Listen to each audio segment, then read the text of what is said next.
C'est vrai que je me rends compte dans la plupart des projets que je peux observer depuis que je m'occupe de la référence scolaire, c'est que quand les acteurs prennent le temps, il n'y a jamais de regret.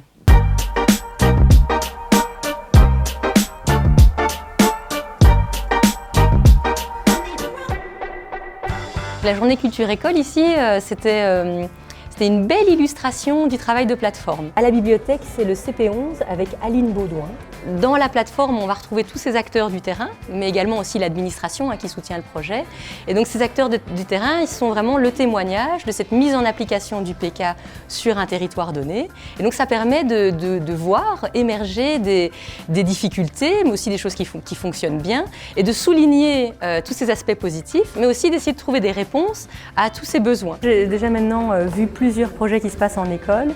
Il y a vraiment une différence quand on prend le temps d'une rencontre préalable où chacun construit le projet. Au niveau de la fonction de référente scolaire, moi je suis vraiment tournée côté opérateur culturel qui aurait envie de proposer des projets au niveau des écoles et donc je les accompagne dans leur démarche. J'essaye de les éveiller à ce qui existe et de renseigner cette réalité, ces besoins, ces envies auprès de mes homologues de l'enseignement qui sont les référents culturels. Est-ce que les opérateurs culturels autour de la table, ils se sont raccrochés à ça? Ce que je trouve difficile dans le travail du référent scolaire, c'est qu'il a un peu une double casquette. D'un côté, il est l'intervenant privilégié des opérateurs culturels dans le chantier du PK.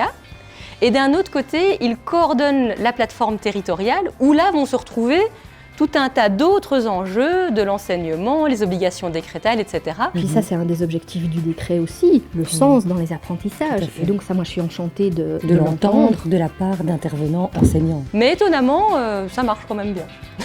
Quand tu demandes à quelqu'un son souvenir d'école le plus marquant, bah oui, mais c'est ça, quand j'ai appris le théorème de Pythagore, non, c'est quand ils ont fait un projet, c'est quand ils ont vécu quelque chose qui sortait de l'école, oui. Rencontrer des gens. Finalement, c'est hors les sentiers battus qu'on marque les esprits et que donc on peut fixer de la matière. Ce que moi j'aime dans mon travail actuel, ça répond à... Enfin, moi j'aime bien les gens, en fait. Et donc, j'aime bien les gens passionnés. Et c'est vrai qu'au niveau du PK, que ce soit les enseignants ou les opérateurs culturels, on va se retrouver avec des personnalités très fortes, des personnalités qui sont très investies. Félicitations au Créatelier! J'ai entendu vraiment énormément de bien de votre activité. La culture permet vraiment aux gens de s'exprimer. Et donc, comme j'aime les gens, grâce à la culture, je rencontre l'intimité des gens.